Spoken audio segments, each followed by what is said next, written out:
جس کی وجہ سے عبادت کا ذوق ختم ہو جاتا ہے، گناہوں میں کشش پیدا ہو جاتی ہے۔ لیکن حضور نے فرمایا وہ مبارک مہینہ جو آ رہا ہے کہ جس کی عظمت یہ ہے کہ سرکار کریم صلی اللہ علیہ وسلم نے اپنے ممبر کے پہلے زینے پر جب قدم رکھا تو فرمایا آمین، دوسرے زینے پر جب قدم رکھا تو فرمایا آمین، تیسرے زینے پر جب قدم رکھا تو فرمایا آمین۔ صحابہ نے پوچھا حضور یہ کیا بات تھی؟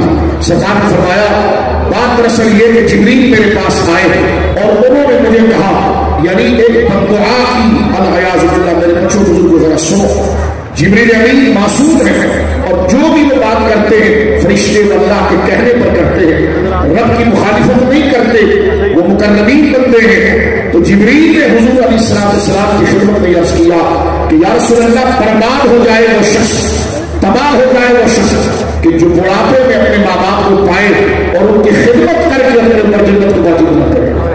اللہ بددعا کی اس بچے کے لیے کہ جو اپنے ماں باپ کو بڑھاپے میں پاتا ہے اور ماں باپ کی قدر نہیں کرتا، تو بددعا کرنے والے یعنی دعائیں زر دینے والے روح امین جبریل ہے۔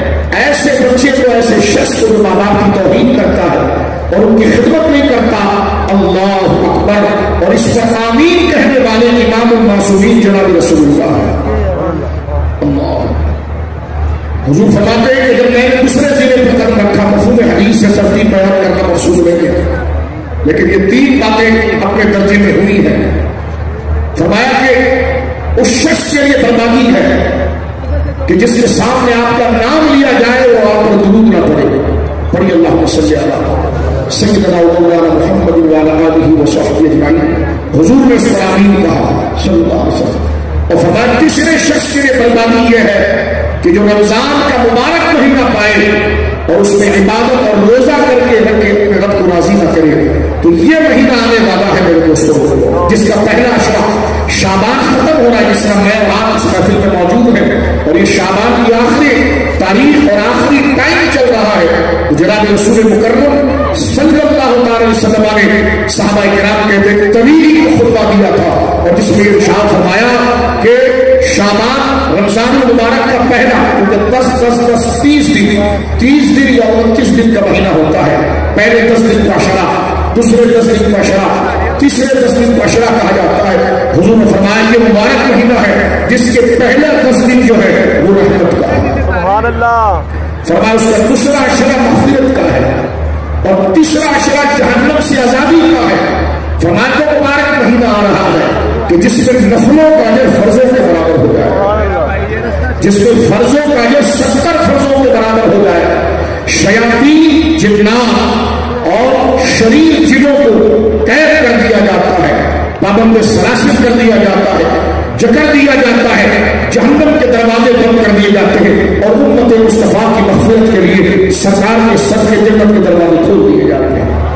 وہ مبارک مہینہ آ رہا ہے جس میں حضور سید عالم کثرت سے صدقہ فرماتے تھے، غریبوں کا خیال کرتے تھے، ناداروں کا خیال کرتے تھے، یہاں تک کہ بشارت اس کو جنت کی دی گئی جو کسی افطار کرنے والے کو پیٹ بھر کے کھانا کھلا دے، سحری کرنے والے کو پیٹ بھر کے کھلا دے۔ فرمایا اگر کچھ نہ کھلا سکا تو ایک کھجور کا دانہ بھی کھلا دے گا تو اللہ رب العالمین اس کو مغفرت فرمائے۔ تو خیر بھائی کا مہینہ ہے، بڑے آداب اور تربیت کا مہینہ میرے دوستوں بزرگوں آ رہا ہے، جس میں سب سے پہلے خیال ہمیں اپنے قریبی رشتہ داروں کا کرنا ہے۔ ہماری بہنیں، ہمارے بھائی، ہمارے عزیز و اقارب جو مال میں، قدرت میں، فراوانی میں، وسعت میں، پھیلاوے میں اتنی وسعت نہیں رکھتے، تو ہماری خیر خواہی کے سب سے بڑے مستحق وہ ہے جو ہمارے جن سے ہمارا بلڈ ریلیشن ہے، جو قریب کے لوگ ہیں، برادری کے لوگ ہیں، ان سے کوئی فائدہ ہے میرے بچوں بزرگوں دوستوں۔ تو ایک تو رشتہ نبھانے کا اور ایک صدقہ کرنے کا، تو لہٰذا یہ دو فائدہ ہے کہ جس کے ذریعے اللہ رب العالمین اجر عطا فرماتا ہے۔ سرکار کریم کی خدمت میں ایک دفعہ سوال ہوا کہ یا رسول اللہ صدقہ جو ہے وہ اللہ کے غضب کو ٹھنڈا کر دیتا ہے، رب کو راضی کرنے کا سب سے آسان اور سب سے بڑا عمل صدقہ کرنا ہے۔ پہلے میں صدقے پر ایک جملہ کہہ دوں، صدقہ ہے کیا؟ ہم صدقے کا نام سن کر گھن کھاتے ہیں۔ صدقہ بنا ہے صدقہ سے، صدق کا معنی سچائی، یعنی ہر وہ کام جو میں اور آپ نیکی کا کریں اس سچائی کے جذبے کے ساتھ کہ میرا رب دیکھ رہا ہے اور وہ ضرور اجر دے گا، وہ کام صدقہ ہوگا۔ سبحان اللہ۔ کہ صدقے کا معنی ہے سچائی، سچ کس بات کا سچ کہ میرا رب ہے، کس بات کا سچ کہ وہ دیکھ رہا ہے، کس بات کا سچ کہ اس کو یہ کام پسند ہے، کس بات کا سچ کہ وہ اس پر اجر عطا فرمائے گا۔ تو صدقے سے مراد، اس لیے کسی مسلمان کو مسکرا کر دیکھا، حضور نے فرمایا وہ بھی صدقہ ہے۔ حضور سید عالم کی خدمت میں سوال ہوا کہ یا رسول اللہ، وہ سرکار دو عالم یہ بات ارشاد فرماتے تھے، مسلم شریف کتاب الزکات میں روایت موجود ہے، جناب رسول اللہ نے ارشاد فرمایا رات کے وقت صدقہ دو۔ وجہ کیا ہے؟ وجہ یہ ہے کہ جس کو آپ دیکھ رہے ہیں وہ آپ کا چہرہ نہیں دیکھ رہا، اور جو لے رہا آپ جس کو دے رہے ہیں اس کا چہرہ آپ نہیں دیکھ رہے۔ فرمایا انتہائی مخلص صدقہ رات کا صدقہ ہے، جس سے مراد یہ ہے کہ تنہائی میں صدقہ کرنا۔ سرکار نے فرمایا صدقہ دیا تو ایک واقعہ نبی پاک نے خود سنایا ہے، میں اپنی بہنوں اور اپنے بھائیوں کو سنانا چاہتا ہوں کہ جناب رسول کریم نے خود ارشاد فرمایا، کیونکہ یہی موضوع ہے حضور کا۔ شعبان کی آخری تاریخیں ہیں، اتنا معتبر مہینہ آ رہا ہے، خدا نہ کرے غفلت میں گزر جائے، خدا نہ کرے بحران نبی میں گزر جائے، اس کے لیے وہ جبریل نے بددعا کی ہے کہ جو یہ مبارک مہینہ پائے اور اس میں عبادت کر کے رب کو راضی نہ کرے تو اس کے لیے بربادی ہے۔ اللہ اکبر۔ اور اس پر آمین حضور نے کی ہے۔ تو لہٰذا جب بات سمجھیں گے تو جذبہ پیدا ہوگا، باتوں کا علم ہوگا تو شوق پیدا ہوگا۔ جناب رسول اللہ نے ارشاد فرمایا کہ تنہائی کا صدقہ اور اندھیرے کا صدقہ اللہ کے غصے کو ٹھنڈا کر دیتا، اللہ کے غضب کو ٹھنڈا کر دیتا۔ حضور نے ایک واقعہ بیان کیا کہ ایک بندہ اللہ کے حضور رات کو صدقہ دینے نکلا، کیا دیکھتا ہے کہ سڑک کے اوپر ایک آدمی کھڑا ہوا ہے۔ اتفاقاً وہ آدمی خود مالدار تھا، کیونکہ یہ رات کے اندھیرے میں اس کو نہیں جانتا، وہ اس کو نہیں جانتے۔ سرکار بیان کرتے وہ گیا اور رات کے اندھیرے میں کچھ رکھے اس نے اس کے ہاتھ پر رکھ دی اور وہ واپس آ گیا۔ صبح محلے میں شور ہو گیا، عجیب بات ہے نا، لوگ امیروں کو بھی صدقہ کرتے۔ اس کا دل بڑا چھوٹا ہوا، لیکن اس نے جس کو دیا تھا وہ تو امیر آدمی تھا۔ صبح اس نے کہنا شروع کر دیا کہ جناب رات کو بڑا عجیب واقعہ ہوا، میں سڑک پہ کھڑا تھا، ایک بندہ آیا، اس نے کچھ رقم یا کوئی کھانا یا کوئی ضرورت کی چیز مجھے دی، تو محلے میں مشہور ہو گئے لوگ۔ اب زمانہ یہ آ گیا ہے کہ لوگ امیروں کو صدقہ دیں گے۔ اس نے کہا کل میں پھر صدقہ کروں گا۔ اس نے بھی وہ صدقہ کرنے گیا، ایک آدمی کھڑا ہوا تھا، اس کے ہاتھ میں دے کر آیا، وہ چور تھا، وہ اپنی چور برادری سے کہنے لگا بھائی عجیب زمانہ آ گیا ہے، میں تو چور ہوں اور لوگ مجھے چوری کرنے کے بجائے پہرے لا کر پیسہ دیتے ہیں۔ اس سے اس کے دل کو بڑی تکلیف پہنچی، محلے میں بات مشہور ہو گئی۔ اب یہ تو نہیں پتا تھا کہ یہ کام اس نے کیا، لیکن بات تو مشہور ہو گئی۔ یہ نبی پاک سے جب فرماتے مسلم شریف کی صحیح حدیث، تیسری رات وہ پھر گیا، اس نے دیکھا کہ خاتون کھڑی ہے اور اس کے ہاتھ میں پیسہ دے کر آیا۔ بات مشہور ہو گئی کہ اب بدکاری کا کام کرنے والوں کو بھی پیسے دیے جائیں گے۔ اس کا دل ٹوٹ گیا اور اس نے کہا جان نہیں یہ میرے ساتھ کیا ہوا، تو اس کو بنا دی گئی کہ تیرا تینوں صدقہ مقبول ہے۔ پہلے جو مالدار کو دیا تو تجھے کیا پتا تھا یہ مالدار ہے، دراصل وہ کنجوس تھا، بخیل تھا، اسے نیکی کا جذبہ جان گیا کہ یار اس نے تھوڑا سا پیسہ دیا جو اس کی کل کائنات تھی، میری تو تیوریاں بھری ہوئی ہے اور میں غریبوں کو صدقہ نہیں کرتا، تو اس کی تربیت ہو گئی اور اس نے غریبوں کی خدمت شروع کی۔ یہ نبی پاک خود بول رہے ہیں مسلم شریف کی حدیث ہے۔ فرمایا دوسرا جو چور تھا وہ چوری اس لیے کر رہا تھا کہ اس کو مال مل جائے، تو حضور فرماتے ہیں مال ملنے کی وجہ سے اس نے توبہ کیا کہ اچھے لوگ ہیں کہ جو کسی کا خیال کرتے اور میں لوگوں کے مال کو چراؤں۔ اور تیسری نیک پاک باز بیوی تھی، نیک خاتون تھی، لیکن بھوک اور افلاس کی وجہ سے، بچوں کے بھڑکنے کی وجہ سے اس بیچاری سے جب کچھ نہیں ہوا تو وہ اپنی عصمت کو نیلام کرنے کے لیے دروازے پر کھڑی تھی، لیکن جب یہ بندہ گیا اور اس نے اس کو کھانا دے دیا یا رقم دے دی، وہ اس غلط راستے سے بچ گئی۔ رسول اللہ نے فرمایا تینوں صدقے مقبول ہو گئے، اللہ جنت کا۔ ہمارے آقا سرکار امام زین العابدین سید السجاد، سید السجاد کے صدقے میں ثابت ہمیں حضرت مولا امام حسین سید الشہداء، سرکار مولا امام حسین کے شہزادے کیونکہ مولا حسین کے تینوں بیٹوں کا نام علی تھا، علی اکبر، علی اوسط، علی اصغر۔ تو جو علی اوسط ہیں جن کو ہم زین العابدین کہتے ہیں، ہم کیا کہتے ہیں؟ ساری امت کہتی ہے۔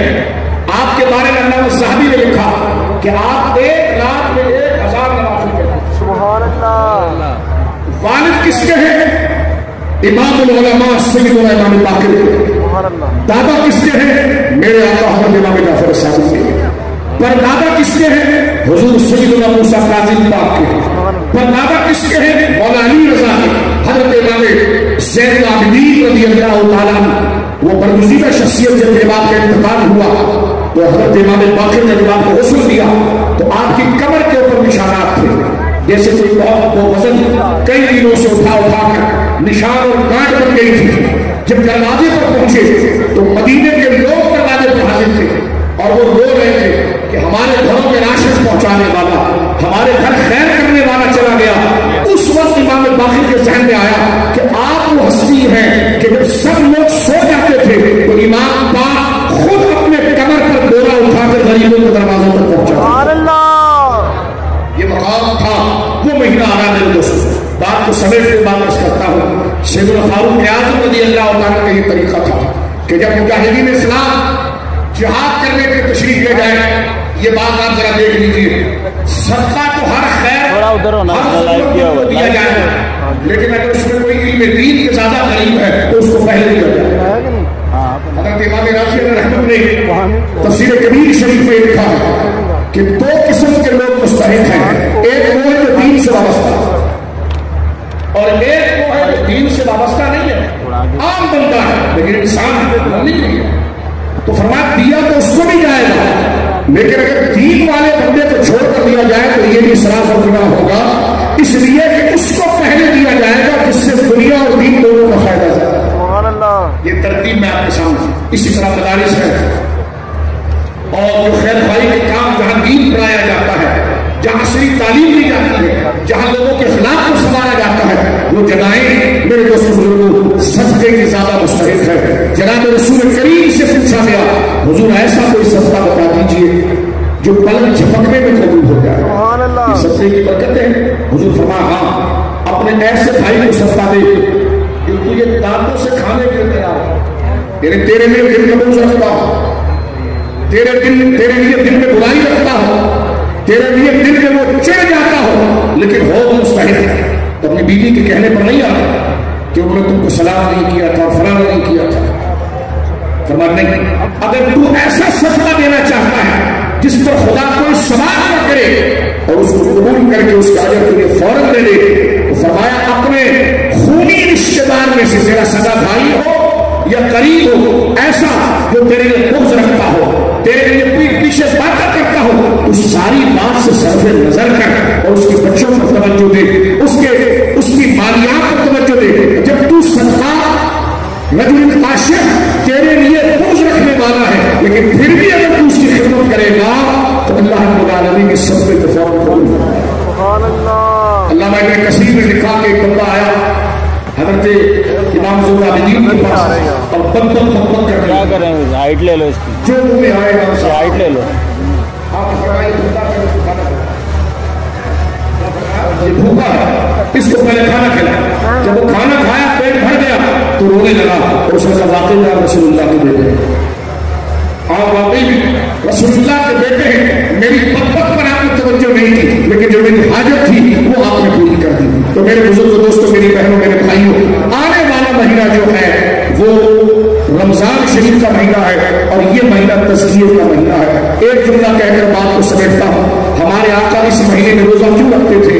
فرمایا اس لیے کہ اس مہینے میں اعمال اللہ کی بارگاہ میں پہنچتے ہیں۔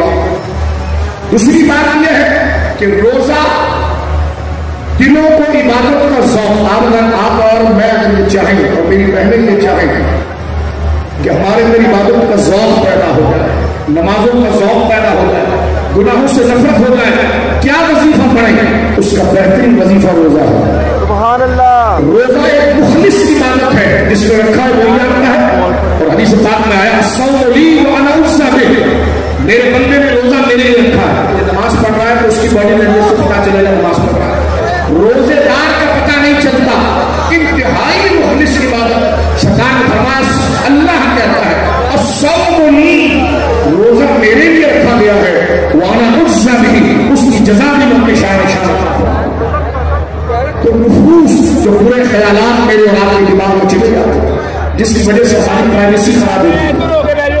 پرائیویسی کے اندر لوگوں کے درمیان نیک رہتے ہیں، اور پرائیویسی ہے جو موبائل پر آیا دیکھ رہے ہیں، آپ کے ریموٹ ہے جو ٹی وی پر آیا دیکھ رہے ہیں. نہیں میرے دوستو، ایک شیخ کامل سے ان کی مرید میں دعا دی کہ حضور آپ اللہ کے نیک بنتے ہیں، ذرا دعا فرما لیں. فرما اللہ تیری پرائیویسی اچھی کر دے، تیری تنہائی اچھی کر دے، لوگوں میں اچھا رہنا کمال نہیں، تنہا میں رہ کر اللہ کو یاد رکھنا. لیکن وہ عادت لوگوں میں بیٹھنے سے پیدا اچھوں میں بیٹھنے سے، اسے دینے گلی ہے، اس میں بیٹھنے سے پیدا ہوتی ہے، کیونکہ یہیں سے دل کو گرمی ملتی ہے، اور یہی حیات تنہائی میں بندے کو شرم دلاتی ہے، وہ گناہوں سے بچتا ہے. اس لیے اپنے دوست اچھے رکھا کریں، اپنے سنگی اچھے رکھا کریں. رسول اللہ سے پوچھا گیا نبیوں کی سب سے بڑی وصیت کیا ہے؟ یہ میں سرکار اسلام کے فرمان میں سے اپنی اور آپ کی اصلاح کے جو بات اس کرتا ہوں. مشکاۃ شریف حدیث ہے، عرض کی کہ یا رسول اللہ لوگوں کی اصلاح کے لیے سب سے بہترین نسخہ کیا ہے؟ فرمایا برے دوست نہ رکھنا، اچھی دوست رکھنا. فرمایا کہ انبیاء کرام 1000 سال 100 سال 150 سال 200 سال تبلیغ کرتے رہتے ہیں، اور جب دنیا سے رخصت ہوتے ہیں تو اپنی امت کو سب سے آخری بات کرتے ہیں جو ان کی پوری زندگی کا خلاصہ ہوتا ہے، وہ یہ ہوتا ہے کہ برے دوست نہ رکھنا، برے دوست نہ رکھنا. کیونکہ انسان تکلیف پسند ہے، جس کے ساتھ بیٹھتا ہے اسی کے مزاج کو حاصل کرتا ہے. رمضان کے شریف کا مہینہ آ رہا ہے، اور اس کا مقصد کیا ہے؟ لعلکم تتقون، تاکہ تم پرہیزگار ہو جاؤ. ایک جملہ سماعت فرمائیے، سرکار کریم نے فرمایا شعبان، ابھی اس کے چند دن رہتے ہیں، فرمایا شعبان اندر سے پاک کرنے والا مہینہ ہے، سبحان اللہ، اور رمضان اللہ کی معرفت کا مہینہ ہے. آپ کہیں گے کیا مطلب؟ تو ایک منٹ میں یہ جملہ سنیے اور بات کو میں ختم کر دیتا ہوں. دیکھیں جب پہلا روزہ آتا ہے، اللہ ہمیں نصیب فرمائے اپنے محبوب کے ساتھ، تو ہماری بدعملی یا ہماری تربیت نہ ہونے کی وجہ سے پہلا روزہ ہمیں بہت مشکل ہے، سر بھاری ہو رہا ہے، سینہ بھاری ہو رہا ہے. دوسرا روزہ بھی ایسے بے کا ہوتا ہے، اللہ معلوم نہیں ہم کسے. جب ہم 20 روزے پر پہنچ جاتے ہیں تو مزہ آنے لگتا ہے، 21 میں اور مزہ آتا ہے، 25 میں اور مزہ آتا ہے. جیسے جیسے روزے کی عادت بڑھتی جاتی ہے، آپ اپنے اوپر ذرا اس کو اپلائی کر کے دیکھیں گے. جب آپ 27-28 روزے پہ ہوتے ہیں تو آپ کا دماغ بالکل صاف ہوتا ہے، آپ کو کلمہ پڑھنے میں نظر آتی ہے، درود پڑھنے میں نظر آتی ہے، نماز پڑھنے میں نظر آتی ہے. لیکن مجھے بتائیے آپ، جس دن عید کا دن ہوتا ہے، عید کے دن روزہ جائز تو نہیں ہے، لیکن اس وقت میٹھا کھاتے میں بھی آپ کو مزہ نہیں آتا، کیونکہ روح آپ کی پروان چڑھ چکی ہوتی ہے. تو لہٰذا جہاں پر 20 روزے کے بعد جو ذائقہ آیا، رمضان ختم ہو گیا، سبحان اللہ، حضور فرماتے ہیں ذائقہ شعبان میں پہلے ہو، تاکہ جب پہلا روزہ آئے تو وہی ذائقہ تمہاری زبان پر عبادت کا ہو جو 21-22 روزے کو ہو. تو میرے دوستوں اپنی آنکھوں کی حفاظت ہمیں کرنی چاہیے کہ ہم کیا دیکھ رہے ہیں، کیونکہ اس کے بارے میں اللہ پوچھے گا. ہم وہی دیکھیں. دیکھنے سے پہلے بات ختم کر رہا ہوں، دیکھنے سے پہلے میں آپ کو مشورہ دیں کہ اس کو دیکھنے سے اللہ رسول راضی ہوتے ناراض ہوتے، ناراض کام بند کر رہے ہیں. سرکار نے فرمایا کہ جس نے اللہ کے ڈر سے حرام کو دیکھنے سے نظر موڑ لی، اللہ اس کی سر پر عزت کا تاج رکھتا ہے. اللہ رب العالمین ہمیں آنکھوں کی پرہیزگاری عطا فرمائے، زبانوں کی پرہیزگاری عطا فرمائے، کانوں کی پرہیزگاری عطا فرمائے. یہ جو ناخوانی پر اتنا پیسہ لگا اور یہ اہتمام ہوا، ان بزرگوں نے خوبصورت نظم سجائی، شادی نہیں ہوتی ہے جیسے سرکار کے ذکر کی محفل ہوئی، سبحان اللہ. یہ کس لیے ہے؟ تاکہ پرواز لگے، عمل کے لیے، تاکہ جو سن کر جائے پوری زندگی میں کنٹینیو رہے. ایسا نہ ہو میرے بھائیوں بچوں کہ بڑی رات کو صرف استغفر اللہ یا اللہ معاف کر دے، گناہ معاف کر دے، اس کے بعد ہمارا جھوٹ خود ہمارے عمل سے پتا چلے. جو گھروں میں ہم ڈرامہ کرتے ہیں، گھروں میں ڈھول دھماکے کرتے ہیں، شادی بیاہ کے اندر جو ہم نے پارٹیشن ختم کر کے عورت مرد کا اختلاف ہے، اعلان پہ حیائی کا کام کرتے ہیں، اگر ہم اللہ سے گناہ کی معافی مانگنے میں سچے ہیں تو پھر ہماری عملی پریکٹیکل لائف اس کو ثابت کرے گی کہ ہم جو توبہ کر رہے تھے وہ سچی ہے، جو جھوٹی ہے. اللہ کا خوف اللہ نے عطا فرمائے. میرے اور آپ کے آقا اللہ کے محبوب اعظم ہیں، ان کے صدقے کائنات بنی ہے. ثنا خان آتے ہیں، مبارک الفاظوں سے سرکار کو سلام پیش کرتے ہیں. یہ شان ہے ہمارے آقا کی. لیکن ہمارے آقا کہتے ہیں میرے صحابہ